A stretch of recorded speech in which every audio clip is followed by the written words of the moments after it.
Soldier's Home by Ernest Hemingway. Krebs went to the war from a Methodist college in Kansas. There's a picture which shows him among his fraternity brothers, all of them wearing exactly the same height and style collar. He enlisted in the Marines in 1917 and did not return to the United States until the 2nd Division returned from the Rhine in the summer of 1919. There's a picture which shows him on the Rhine with 2 German girls and another corporal. Krebs and the corporal look too big for their uniforms. The German girls are not beautiful. The Rhine does not show in the picture. By the time Krebs returned to his hometown in Oklahoma, the greeting of heroes was over. He came back much too late. Men from the town who had been drafted had all been welcomed elaborately on their return. There had been a great deal of hysteria. Now the reaction had set in.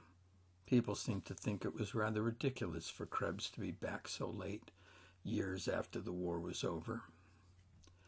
At first, Krebs, who had been at Bilo Wood, Soissons, Champigny, Saint-Mihiel in the Argonne forest, did not want to talk about the war at all.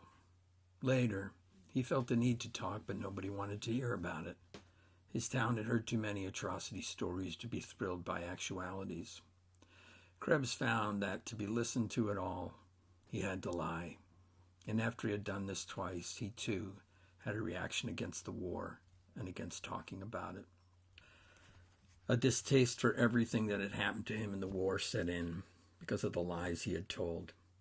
All of the times that he'd been able to make him feel cool and clear inside himself when he thought of them. The times so long back when he had done the one thing for a man to do easily and naturally, when he might have done something else, now lost their cool, valuable quality, and then they were lost themselves. His lies were quite unimportant lies and consisted in attributing to himself things other men had seen, done, or heard of, and stating as facts certain apocryphal incidents familiar to all soldiers. Even his lies were not sensational at the pool room. His acquaintances, who had heard detailed accounts of German women found chained to machine guns in the Argonne, and who could not comprehend or were barred by their patriotism from interest in any German machine gunners who were not chained, were not thrilled with his stories. Krebs acquired a nausea in regard to experience that is the result of untruth and exaggeration, and when he occasionally met another man who had really been a soldier, and that talked in a few minutes in the dressing room at a dance hall, he fell into the easy pose of the old soldier among other soldiers, that he had been badly, sickeningly frightened all the time. In this way, he lost everything.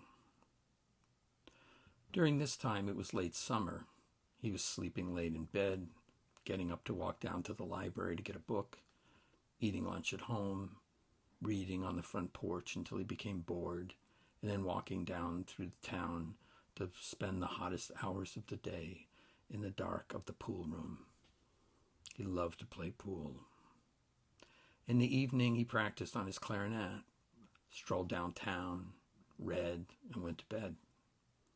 He was still a hero to his 2 young sisters. His mother would have given him breakfast in bed if he had wanted it. She often came in when he was in bed and asked him to tell her about the war, but her attention always wandered. His father was noncommittal. Before Krebs went away to war, he had never been allowed to drive the family motor car. His father was in the real estate business and always wanted the car to be at his command when he required it to take clients out into the country to show them a piece of farm property. The car always stood outside the First National Bank building, where his father had an office on the 2nd floor. Now, after the war, it was still the same car. Nothing was changed in the town, except that the young girls had grown up. But they lived in such a complicated world of already defined alliances and shifting feuds that Krebs did not feel the energy or the courage to break into it. He liked to look at them, though. There were so many good-looking young girls. Most of them had their hair cut short. When he went away, Only little girls wore their hair like that, or girls that were fast. They all wore sweaters and shirtwaists with round Dutch collars. It was a pattern. He liked to look at them from the front porch as they walked on the other side of the street. He liked to watch them walking under the shade of the trees. He liked the round Dutch collars above their sweaters. He liked their silk stockings and flat shoes. He liked their bobbed hair and the way they walked. When he was in town, their appeal to him was not very strong. He did not like them when he saw them in the Greek's ice cream parlor. He did not want them themselves, really. They were too complicated. There was something else. Vaguely, he wanted a girl, but he did not want to have to work to get her. He would have liked to have had a girl, but he did not want to have to spend a long time getting her. He did not want to get into the intrigue and the politics. He did not want to have anything to do with any courting. He did not want to tell any more lies. It wasn't worth it. He did not want any consequences. Did not want any consequences ever again. He wanted to live along without consequences. Besides, he did not really need a girl. The army had taught him that.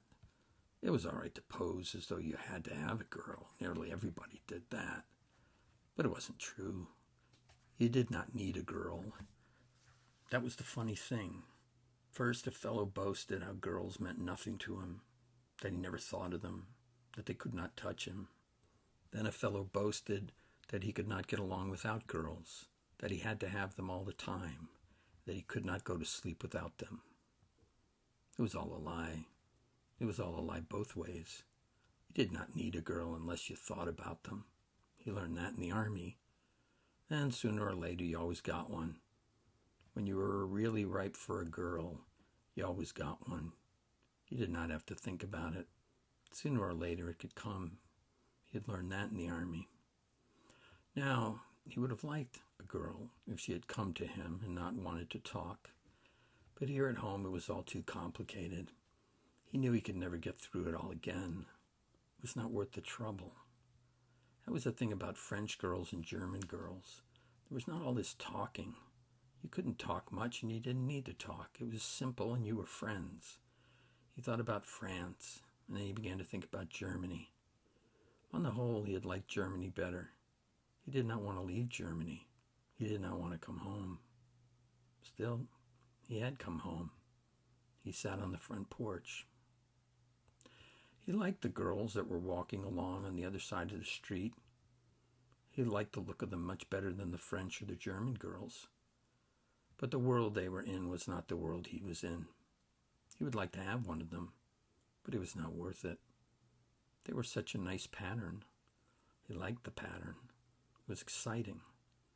But he would not go through all the talking. He did not want one badly enough. He liked to look at them, though. It was not worth it. Not now when things were getting good again. He sat there on the porch, reading a book on the war. It was a history, and he was reading about all the engagements he had been in. It was the most interesting reading he had ever done. He wished there were more maps. He looked forward with a good feeling to reading all of the really good histories when they would come out with good detail maps. Now he was really learning about the war. He had been a good soldier. That made a difference. One morning, after he had been home about a month, his mother came into his bedroom and sat on the bed. She smoothed her apron. "I had a talk with your father last night, Harold," she said, "and he is willing for you to take the car out in the evenings." "Yeah?" said Krebs, who was not fully awake. "Take the car out? Yeah?" "Yes. Your father has felt for some time that you should be able to take the car out in the evenings whenever you wished, but we only talked it over last night." "I'll bet you made him," Krebs said. "No, it was your father's suggestion that we talk the matter over." "Yeah, I'll bet you made him, though." Krebs sat up in bed. "Will you come down to breakfast, Harold?" his mother said. "As soon as I get my clothes on," Krebs said. His mother went out of the room, and he could hear her frying something downstairs while he washed, shaved, and dressed to go down into the dining room for breakfast. While he was eating breakfast, his sister brought in the mail. "Well, Hare," she said, "you old sleepyhead, what did you ever get up for?" Krebs looked at her. He liked her. She was his best sister. "You got the paper?" he asked. She handed him the Kansas City Star, and he shucked off its brown wrapper and opened it to the sporting page. He folded the Star open and propped it against the water pitcher with his cereal dish to steady it so he could read while he ate. "Harold," his mother stood in the kitchen doorway.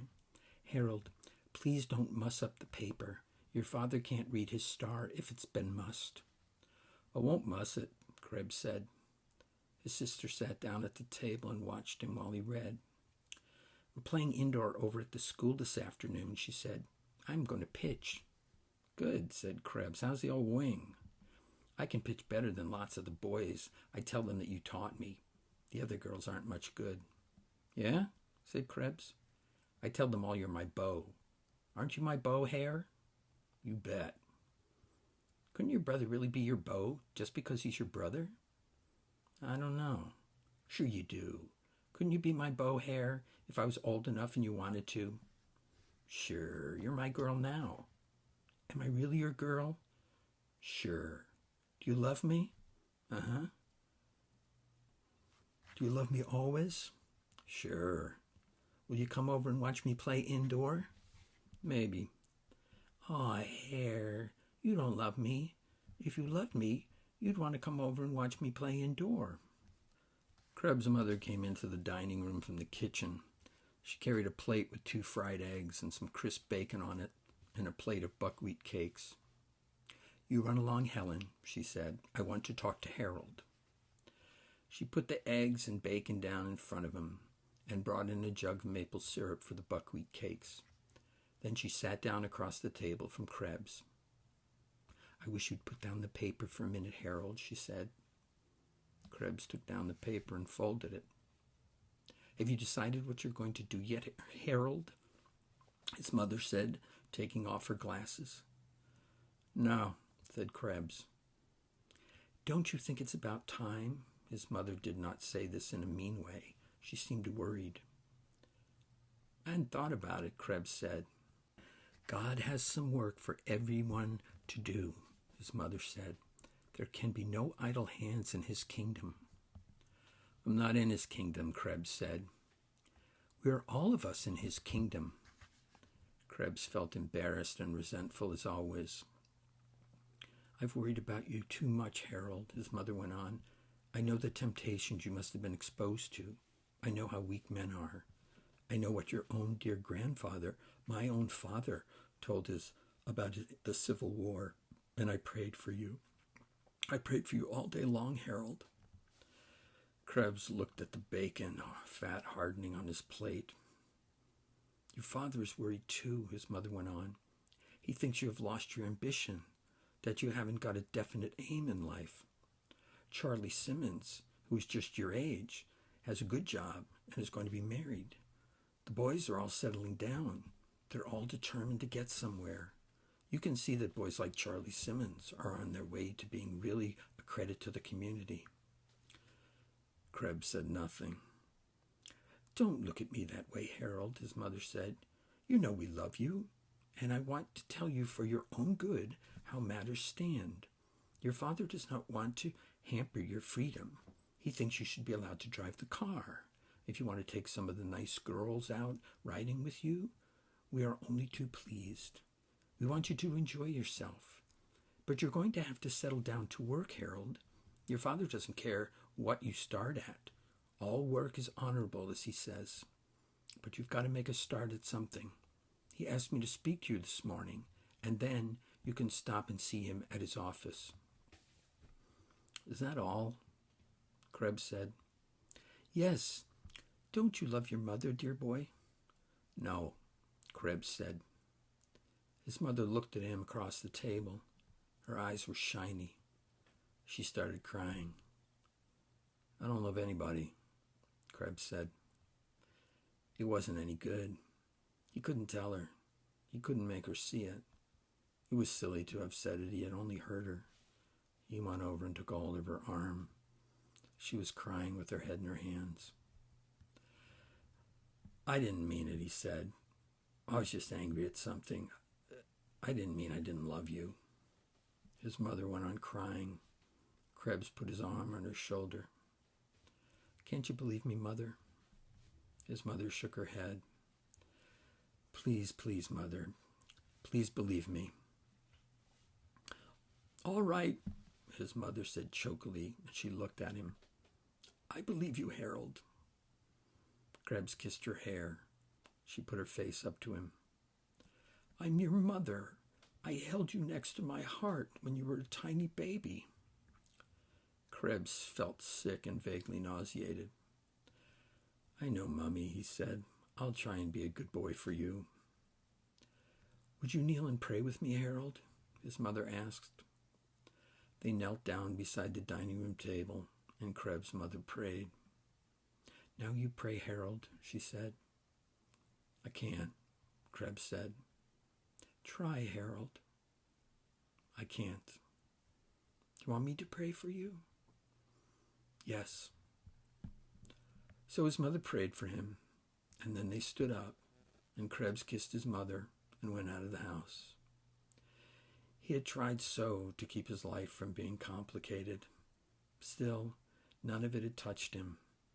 He had felt sorry for his mother, and she had made him lie.